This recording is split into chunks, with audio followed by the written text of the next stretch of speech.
reprise du débat. L'honorable député de Pierrefonds-Dollard. Merci, Monsieur le Président. Le NPD appuie les criminels, surtout ceux qui sont dangereux pour nos enfants. Monsieur le Président, vous ne serez sûrement pas surpris ou étonné d'entendre ça. Le NPD appuie les criminels. Vous ne serez pas surpris de l'entendre parce que c'est un argument qu'on entend souvent depuis quelque temps de la part des conservateurs. Un argument arrogant, démagogique. Moi, je vous dirais plutôt que c'est justement parce qu'on a à cœur la question du crime qu'on s'oppose au projet de loi C-10 tel qu'il est présenté. Si un député en Chambre aujourd'hui croit vraiment que je veux aider les criminels et encourager les crimes sexuels contre les enfants, bien qu'il se lève maintenant et qu'il me le dise dans les yeux. Moi, ce que je vous dis, en fait, c'est que le titre même de ce projet de loi est ridicule.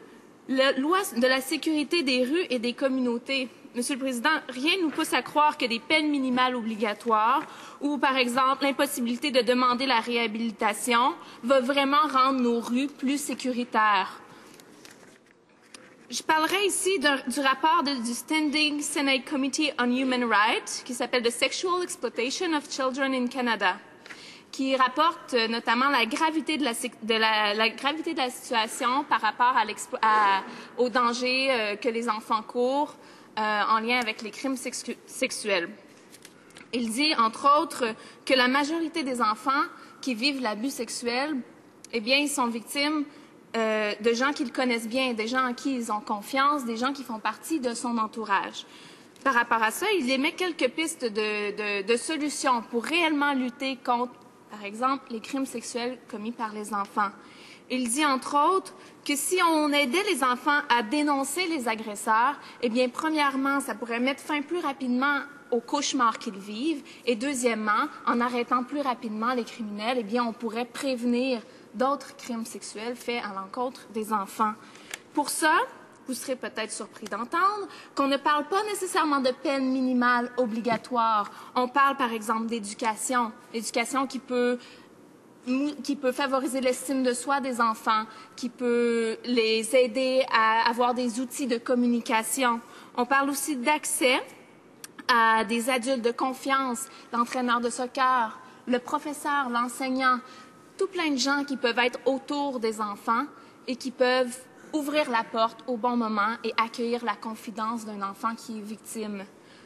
On parle aussi d'accès à des services avant que l'enfant puisse dénoncer, des services qui, par exemple, peuvent aider l'enfant à trouver sa voix et sa confiance pour dénoncer, des services après, parce qu'une fois que l'enfant essaie de dénoncer, eh bien, il doit recevoir du support et la famille aussi doit recevoir du support pour encadrer la reconstruction de l'enfant, rebâtir la confiance de l'enfant. Donc, voici quelques moyens, quelques outils qui pourraient vraiment porter le titre « La sécurité des rues et des communautés ». Et encore une fois, comme vous pouvez le constater, il n'est pas question de peine minimale obligatoire dans ce rapport. Mais ce rapport n'est qu'un des nombreux exemples que je peux utiliser pour faire valoir mon point que la prévention ou que l'encadrement des enfants sont des moyens alternatifs qui peuvent être beaucoup plus efficaces que les peines minimales obligatoires. Je citerai également une stratégie qui est nommée dans un exposé politique du Conseil canadien de développement social. Il parle de la prévention du crime par le développement social. Qu'est-ce que c'est ça, Monsieur le Président? Eh bien, c'est une façon qui, selon le Conseil, serait beaucoup plus efficace et moins coûteuse pour prévenir le crime, c'est-à-dire l'intervention précoce pour aider ceux qui risquent de devenir des criminels ou des victimes, pour donc prévenir le crime. On parle de facteurs de risque. Qu'est-ce qui peut pousser quelqu'un à agir, à devenir un criminel ou à devenir une victime? Eh bien, encore là, surprise, surprise, tout le monde, je vous annonce qu'il n'y a pas question de peine minimale obligatoire. Les criminels ne se disent pas nécessairement « vais-je vraiment écoper de tant d'années ou de tant d'années? Cela pourrait influencer mon jugement. » Non, ici, en termes de facteurs de risque, on parle de pauvreté, de compétences parentales inadéquates, de toxicomanie et d'alcoolisme, de décrochage scolaire, de mauvais traitements, de faible estime de soi, de mauvaise fréquentation. Voilà des problèmes auxquels on doit s'attaquer pour aider la prévention du crime et donc la sécurité des rues et des communautés, Monsieur le Président. Maintenant, si on regarde le projet de loi C-10 dans son ensemble, on se rend compte que c'est un omnibus qui regroupe des sujets, des enjeux très différents et très diversifiés. On parle de permettre aux victimes d'actes terroristes de poursuivre des auteurs d'attentats ou des pays. On parle de peine minimale obligatoire, de drogue, de crimes sexuels. On parle de la surveillance électronique des contrevenants, de codification des droits des victimes. On parle de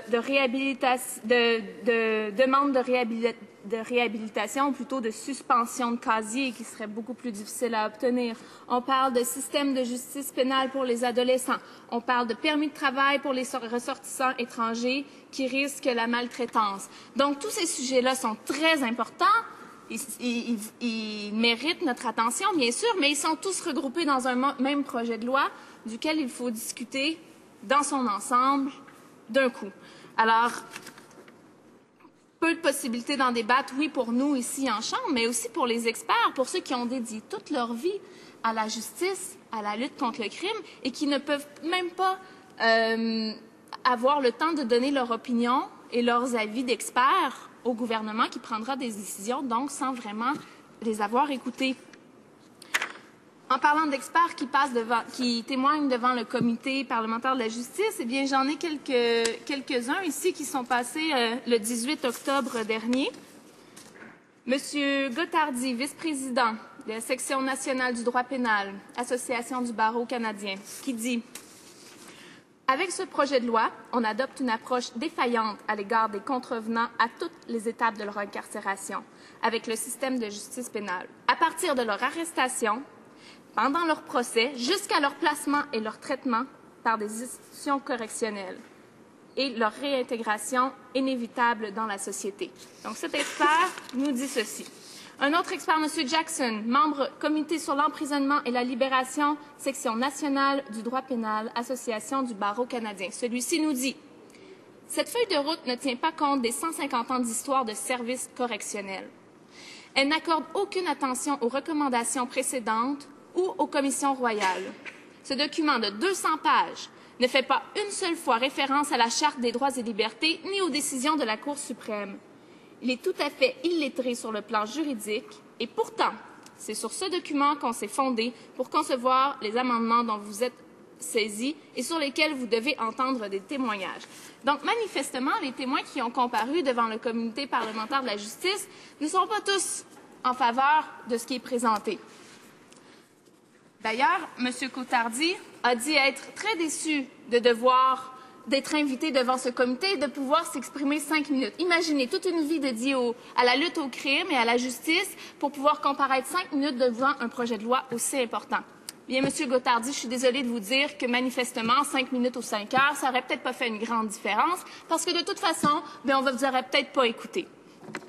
En effet, aujourd'hui, on a 88 amendements qui sont présentés, qui est un nombre important d'amendements. Quel travail s'est-il fait en comité? Quelle écoute réelle a-t-on fait preuve envers les députés ou envers les personnes qui ont témoigné? J'en doute fort, Monsieur le Président. Donc, en conclusion, ce gouvernement se vante d'écouter les familles et c'est tout à fait louable. En effet, l'écoute des Canadiens, des Canadiennes est importante et il faut réagir. Ils ne comprennent pas notre système de justice, alors pourquoi pas mieux leur expliquer? Ils sont frustrés. Ils demandent justice parce qu'ils trouvent que les criminels ne sont pas emprisonnés assez longtemps. Bien, ici, il est question de vengeance, il est ici question de douleur, de souffrance de ces familles-là. Et peut-être qu'il y a lieu de les aider d'une autre façon que de leur donner raison et d'instaurer des peines minimales obligatoires. On peut aussi écouter les experts, Monsieur le Président, qui ont beaucoup de choses à dire à ce sujet-là. Par exemple, Calax de l'Ouest de l'île, reconnu pour la lutte qu'il fait contre la violence aux femmes et la violence familiale, nous dit qu'ils sont contre l'esprit général de ce projet de loi car il ouvre la porte à plus de répression. Et la répression ne donne pas réel pouvoir aux victimes, Monsieur le Président. Alors, écoutons ces experts, ces gens sur le terrain qui vivent tous les jours avec ces questions de violence et d'insécurité dans les rues. Écoutons les suggestions et discutons réellement pour arriver à un projet de loi qui est beaucoup plus respectueux des demandes réelles de tous les Canadiens et Canadiennes. Merci. Questions and comments? Questions et commentaires? L'honorable député de Chicoutimi-Le-Fjord. Monsieur le Président, dimanche dernier, la presse canadienne a obtenu un rapport interne du ministère de la Justice en vertu de la loi sur l'accès à l'information. Ce rapport interne du ministère fédéral de la Justice soulevait des doutes concernant l'efficacité des peines plus sévères, la pierre angulaire des politiques en matière criminelle du gouvernement conservateur. Pour citer l'auteur de l'étude, André Solecki, je cite, il n'y a pas de preuve laissant croire que l'imposition d'une amende ou d'une peine d'emprisonnement a eu un effet sur la probabilité qu'un criminel récidive ou non. Donc, même, je voudrais demander à ma collègue néo-démocrate, justement en constatant justement que le gouvernement conservateur soit ne lit pas les propres rapports qu'ils ont à l'interne, ou sinon qu'ils mettent tous les rapports qu'ils ne sont pas d'accord à l'écart, justement pour s'entêter de rester dans leur idéologie et justement ne pas prendre en considération tous les experts qui disent que justement il faut miser sur la prévention et la réhabilitation et non sur les peines plus sévères. Député de Pierrefonds-Dollard. J'aimerais remercier mon collègue de Chicoutimi-Le-Fjord de l'exemple qu'il nous a apporté d'études, d'experts, qui ont plutôt demandé au gouvernement d'axer sur la prévention. J'en ai plusieurs autres ici. J'ai nommé le CALAC, j'ai nommé quelques rapports. Je pourrais, par exemple, dire que des études dans le cadre d'une méta-analyse, démontrent que l'incarcération ne réduit pas la récidive. Je pourrais parler aussi de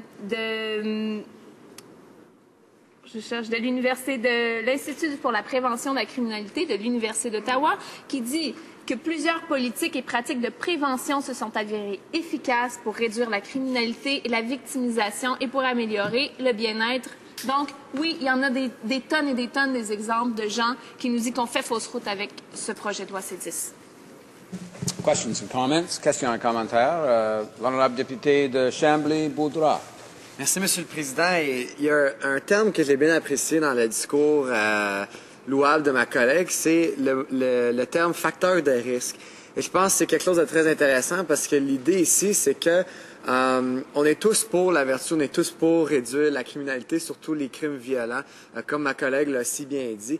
En même temps, il y a différentes approches. Le ministre de la Justice, souvent, il va citer un sondage provenant du Québec qui dit que tous les Québécois sont pour des peines plus sévères, mais il y a une certaine nuance à faire dans le sens où ça ne veut pas nécessairement dire un appui aux mesures qui sont prises dans le projet de loi C10, parce qu'évidemment, il y a plusieurs aspects problématiques.